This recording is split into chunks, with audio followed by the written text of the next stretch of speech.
Duane was a trip. He just made you make the best of everything. When we were on the road in the Chevrolet station wagon at night traveling, half the time he was listening to classical music. He could tell you about a lot of stuff. He wasn't a high school graduate. He dropped out.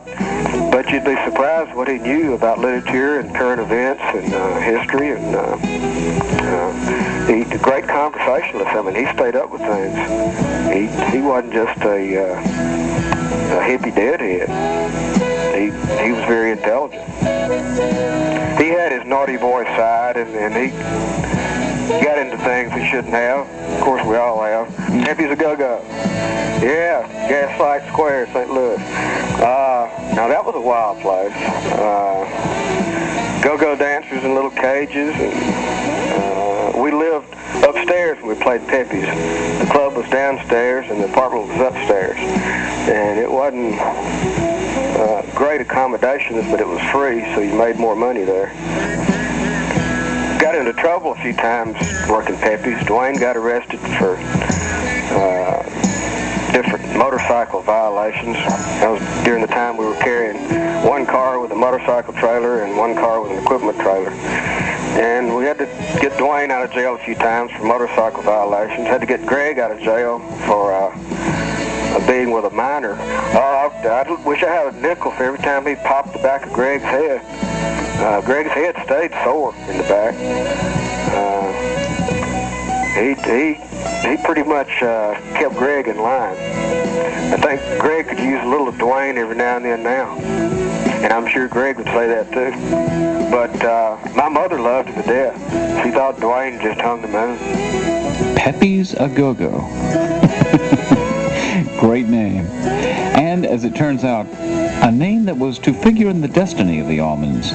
Mabry McKinney, an Alabama native who was their bass player at the time, has a distinct recollection of what went down at Pepe's. Yeah, it was about 65, 66, somewhere in there. Johnny Sandlin, Paul Hornsby, and myself, and Eddie had a band called the 5 Minutes. And Eddie, Marlon Green talked Eddie into leaving the band and going into the studio at Shoals full time. So we needed a singer and guitar player to take his place, and it just so happened that Greg and Duane's band broke up just about the same time. So we heard about that and gave them a call, and they said, sure, let's get together and jam, see what it sounds like.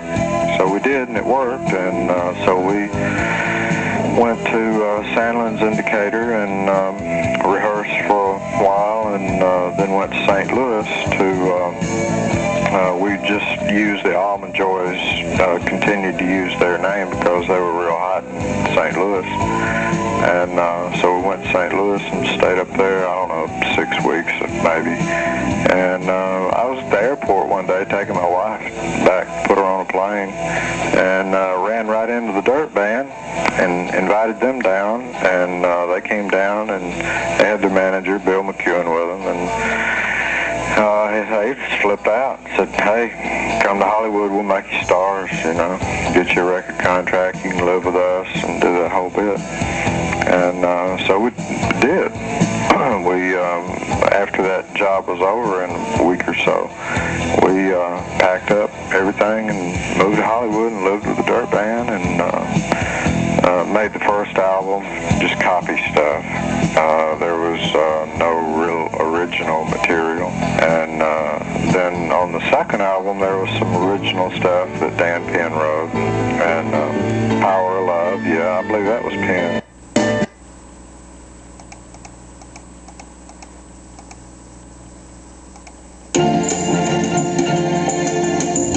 The way it actually happened was I was in New York on some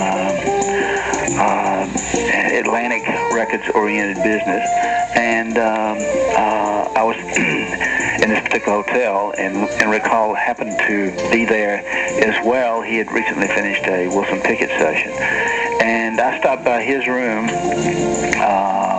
on the way over to Atlantic Records to say hello and whatever. And he played me a couple of tracks from the Pickett session, and one of those songs was Hey Jude. I hear that he was pretty much responsible for the Hey Jude arrangement by Wilson Pickett, and I think you can tell that. Phil Walton and Bill Cannell talking about a pivotal session in Duane Allman's career as we think about Duane Allman 20 years after his passing tonight on Classic Rock 99. The session we're talking about is a Wilson Pickett session at Rick Hall's famed studios in Muscle Shoals, Alabama.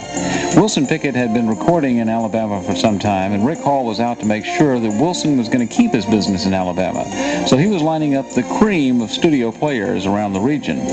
Rick Hall remembered Duane Allman from the time the Hourglass came to Muscle Shoals to record their demos. By this time, later in 1968, the Hourglass was pretty much apart. Greg Allman was jamming in various bands around Florida with Duane, but eventually he wound up going out to California to try his luck.